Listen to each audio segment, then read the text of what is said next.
Oduu keenyaa xumuraatiin barri 2015 akka lakkoofsa Itoophiyaatti barataateewwan gurguddaan siyaasaa fi hawaasummaa keessatti raawwatamedha jedhame. Itoophiyaan bara 2015 xumuruun bara 2016 simataati jirti. Taateewwan jajjaba bara 2015 akka lakkoofsa Itoophiyaatti raawwatame irratti xiyyeeffachuun gabaasa bal'aa qopheessineeti jirra. Bara 2015 Itoophiyaa taateewwan gurguddaan sadarkaa biyyaa fi idil addunyaatti raawwatamee jira.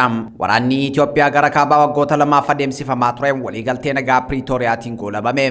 Marii waliigaltee waraana kaabaa kun gidduu lixiinsa gamtaa Afrikaaf qaamolee birootiin adeemsifamaa wayita turetti waraanni hamaan dhiiga lammiilee nagaa dhangalaaseen biyyattii keessatti adeemsifamaatii ture. Waliigaltee nagaa Piriitooriyaa dhimmoota gurguddoo sadii kanneen akka dhukaasa dhaabuu, meeshaa waraanaa gurguddaa hiikkachuuf deeggarsa namoomaa Tigraay dhaqqabsiisuu irratti kan xiyyeeffatedha. Baajanni naannichaaf dhiifamee jira. Adda bilisummaa uummata Tigraay labsii shororkeessummaa jalaa baheetii jira. Bu'uura waliigaltee Piriitooriyaatiin tajaajiloonni bu'uuraa eegalanis dhiittaan mirga namoomaa naannicha keessatti raawwatamaa jira jechuun Amnesty International fi Human Rights Watch ibsaniitii jiru. Gama biraan haleellaa humni finxaalessaa Amaaraa faannoon kuduraalee Oromiyaa kanneen akka Wallagga Bahaa, Horroo Guduruu, Wallaggaa, Shawaa Bahaaf Shawaa Kaabaa keessatti bal'inaan raawwatameetii jira. Haleellaa humna finxaalessa faannoo kanaan aanaalee akka Amuruu, Jaardagaa, Jaarteem, Horroo Bulloo, Giddaa Ayyaanaa, Kiraamoo, Angar Guutee fi kanneen biroo miidhamaniitii jiru.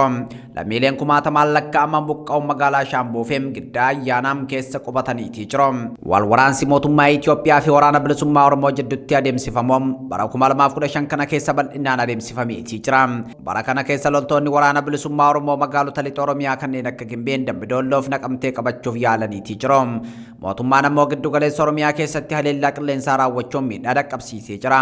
Keessattuu haleellaa Shawaa Lixaa fi Kaabaa akkasumas Wallagga Lixaa keessatti raawwatameetii jira. Gama biraan baruma kana keessa mootummaa yeroo jalqabaatiif ABO waboo wajjin marii nagaa Taanzaaniyaa odola Zanzibaaritti adeemsiseetii jira.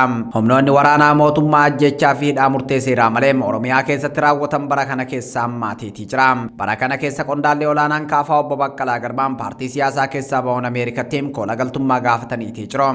Gama biraatiin bara 2015 Itoophiyaan geggeessaa jirtu kana keessatti humni addaa naannolee diigamuun raayyaa ittisa biyyaa poolisii federaalaatti dabalamaniitii jiru. Diigamuu humna addaa kana mormuun naannoo Amaaraa keessatti waraanni waliinii adeemsifamaa jira. Amajjii bara 2015 Sinodoosiin Oromiyaa fi sabaaf sablammootaa hundaa'uun Phaaphaasota 25 muudee jira.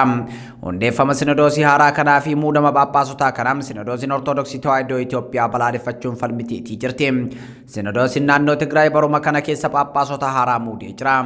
Gama biraan bara 2015 kana keessa hoggee hamaa Boorana muudatee loon miiliyoona 3 ol dhumaniitii jiru. Uummanni kuma dhibbootaan lakkaa'aman beelaaf saaxilamee jira. Yeroo kana mootummaan qamadii alatti arguuf sochii taasisaa tureetii jira. Baruma kana keessa Itoophiyaan miseensa BRICS ta'uun baricha goolabdeetii jirti.